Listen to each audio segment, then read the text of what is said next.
ముందుగా ఏటీవీ న్యూస్కు స్వాగతం. బురగంపాడు మండల పరిధిలోని పలు ప్రాంతాలలో రహదారిపై వరద నీరు చేరి రాకపోకలకు అంతరాయం ఏర్పడుతున్న నేపథ్యంలో బురగంపాడు స్థానిక అధికారులు వివిధ ప్రాంతాలలో తహసీల్దార్ ప్రసాద్, ఎంపీడీఓ జమలారెడ్డి, ఎస్ఐ మేడ ప్రసాద్ పర్యటించి వరద ప్రాంతాలలో పర్యవేక్షణ చేశారు. ఇప్పటికే 2 ప్రమాద హెచ్చరిక 48 అడుగులు రావడంతో జారీ చేసినట్లు అధికారులు తెలియజేశారు. ఈ నేపథ్యంలో విలేకరులతో మాట్లాడుతూ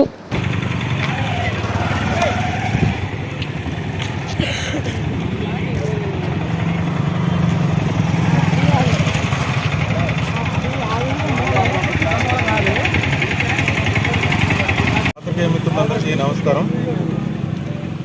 గోదావరి వరదలు పెరుగుతున్న దృష్ట్యా చాలా చోట్ల 3-4 చోట్ల రోడ్ బ్లాక్స్ అవ్వడం జరిగింది. స్వయంగా మండల టీం, నేను ఎంపీడీఓ గారు, ఎస్ఎస్ఓ గారు, సంబంధిత కార్యదర్శులు, మిగిలిన సిబ్బంది అందరూ కూడా అన్ని చోట్ల పబ్లిక్ని అలర్ట్ చేయడం జరుగుతుంది.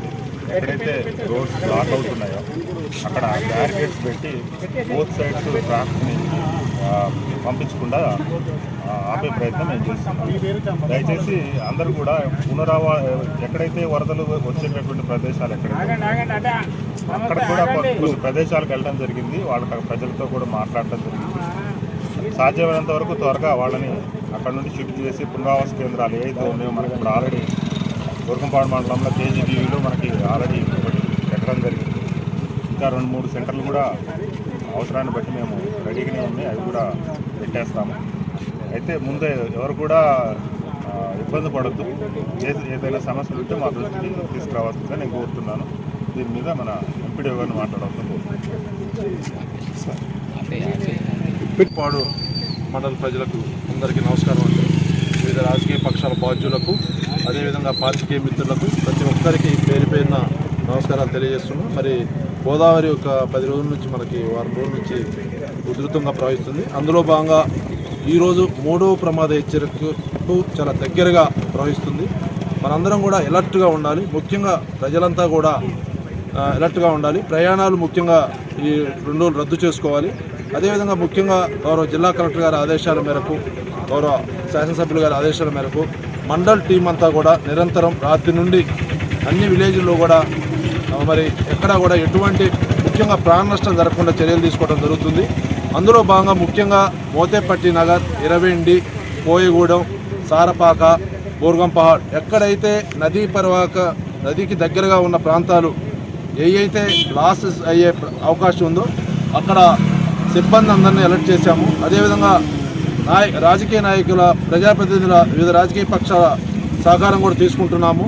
అదేవిధంగా పునరావాస కేంద్రాలు కూడా రాళ్ళగొమ్మూరు ఫంక్షన్ హాల్, బీపీఎల్ స్కూల్, మరి నాగినేనిపూల్ హై స్కూల్, అదేవిధంగా బూరగంపాడు పాఠశాలలు, కేజీబీవి ఇటువంటి అన్నీ కూడా మేము రెడీ చేశాము పునరావాస కేంద్రాలు. అదేవిధంగా స్టాఫ్ను కూడా అక్కడ అలాట్ చేశాము. అదేవిధంగా ఏ సమయంలోనైనా గోదావరి పెరిగి పునరావాస కేంద్రాలకు ప్రజలను తరలించినట్లయితే వారికి భోజన సదుపాయాలకు కూడా మరి ఐకేపీ సిబ్బంది ద్వారా భోజనాలు కూడా రెడీ చేస్తున్నాము. ఎక్కడ కూడా ముందుగా మా ప్లానింగ్ ఏంటంటే ప్రాణ నష్టం జరగకుండా ప్రజలకు అనేది మేము ప్లాన్ చేస్తున్నాము. అదేవిధంగా రైతుల సంబంధించి మేము రిక్వెస్ట్ చేస్తున్నాము. మరి మోటార్ల విషయంలో కానీ, మరి పశువుల విషయంలో కానీ జాగ్రత్తగా పశువులను కట్టేసి కూడా గతంలో కూడా మన మండలంలో లాస్ట్ ఇయర్ యాప్టేషన్లో పశువులు కట్టేసి అవి చనిపోవడం జరిగింది ఉర్లదోసపాడులో.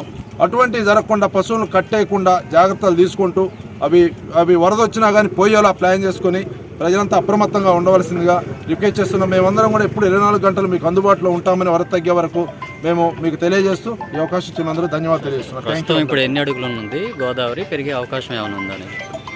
51 అంటే ఒకవేళ మనకి ఇంకా ఫోర్కాస్ట్ ప్రకారంగా పెరిగే అవకాశం. అదేవిధంగా వైద్య బృందాలను కూడా ఎక్కడా కూడా వైద్యపరంగా ఇబ్బందులు లేకుండా, అదేవిధంగా లోతట్టు ప్రాంతాల్లో ఎక్కడా కూడా ప్రజలు ఇబ్బంది పడకుండా బ్యారికేడ్లు, పోలీసు వారి సహకారంతో రెవెన్యూ, పోలీస్, పంచాయతీరాజ్ అన్ని శాఖలు సమన్వయంతో పనిచేస్తున్నాము. ఇప్పుడు ప్రస్తుతం 51 అడుగుల వద్ద గోదావరి ప్రవహిస్తుంది. మనం 54 థర్డ్ వార్నింగ్ తర్వాత ఇంకా చాలా అలర్ట్గా ఉండాలి. ఇప్పటివరకైతే పరిస్థితి మంచి కంట్రోల్గానే ఉంది. మండలంలో ఎక్కడ కూడా ఇబ్బందులు మేము ఈ ఏరియాలని తిరగడం జరుగుతుంది. 53 తర్వాత నుంచి మనకి కొన్ని ఏరియాస్లో ఇబ్బంది అయ్యి ప్రజలను మనం పునరావాస కేంద్రాలకు తరలించాల్సిన పరిస్థితి వస్తుంది. కాబట్టి అందరూ వివిధ రాజకీయ పక్షాల బాధ్యులు కావచ్చు, అందరు అధికారులు కావచ్చు, ముఖ్యంగా మీడియా మిత్రులు కావచ్చు, మనందరం సమన్వయంతో బురగంపాడు మండలంలో ఈ వరద నుంచి తట్టుకోవడానికి చేసుకుందామని అందరినీ నేను రిక్వెస్ట్ చేస్తున్నాను. ఓకే, థ్యాంక్ యూ అందరికీ.